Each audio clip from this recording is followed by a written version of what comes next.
So I'm going to tell you a story today. Why are we here? What is this whole thing about? Why do we mentor? Why should we help those who need a little help? Why should we give back? Well, one of the highest things you can do is teach somebody. That shows that you love them. So when you grab somebody, bring them to the side and tell them what's good and what's not good, you're showing love. And that's what we as mentors do. So throughout time, we have education systems. We celebrate times of life. When you're born, when you become a teenager, when you become a young man to an older man, to you become an elder. Well, historically, what society has done is to make sure that everyone part of society understands the contract of what is expected of them.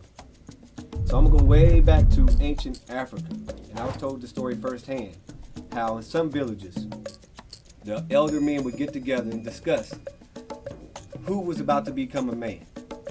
And once they figured out which young men were in position to become leaders, they would go late at night into their huts. They would take the boys out of the huts, and they didn't know what they were doing, but they would cover their face, they would cover their ears, and the boys would be scared. And they'd take them away from the village off to a faraway place where only the men, the leaders of that village, and these young men, these young boys who were about to come in would go. Now, before this happened, there was always rules. The kids were scared. They didn't know when they were going to be chosen. At some given time, they knew they were going to enter into adulthood. So, when they would take these young boys away from the village, they would go. And at this location is where the elders would teach the kids wisdom, would give them stories of successes, of failures, how to love, the expectations of the village, what it meant to be a man. But they gave them that social, emotional love. It wasn't all academics. It was, how are you supposed to put on our society when you go back to the village? You're supposed to be a giver, not a taker. And so they would teach them what is expected of them, right? And they would give them stories. There were happy stories, there were sad stories, there were secrets. But what was expected of everyone there was to give wisdom. You may not be the most talented. That way it would help the younger boys become men and know what was expected of them. One of the most important parts of that was how you become a family man, how you become a father, how you to become a husband, and how you were supposed to work when you got back. As there were a way, the moms of these boys were creating these huts and was putting all the tools, all the necessary items they would need to be able to have a helping hand to put in on society. They would put their tools in there. There would be a goat. There would be some food. It would be cleaned up. It would be ready for them. And one of the expectations also was the mom knew that they could no longer go in that hut ever again. Meanwhile, a faraway place where the men were telling the boys was, when you go back, you're going to have a place to live, and you're going to have all the tools and the farming tools and your food available.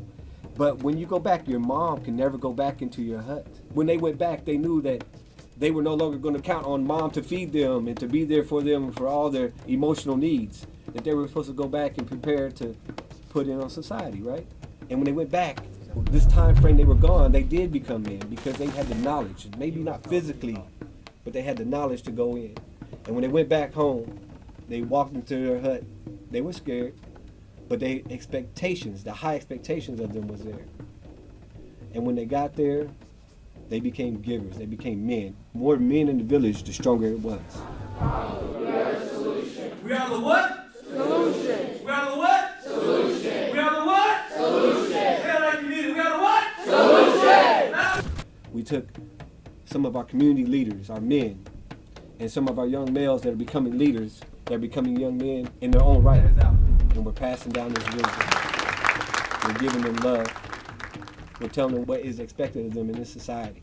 And when we leave today, the village is stronger because now we have more men.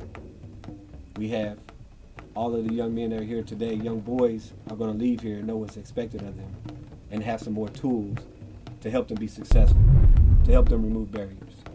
And one last thing I want to leave with you is that your expectation is to be a young man. And that means that you now have to help someone else, that you have to show love and compassion and empathy for someone else, but you also have to be a mentor. So the village is stronger now with all of us.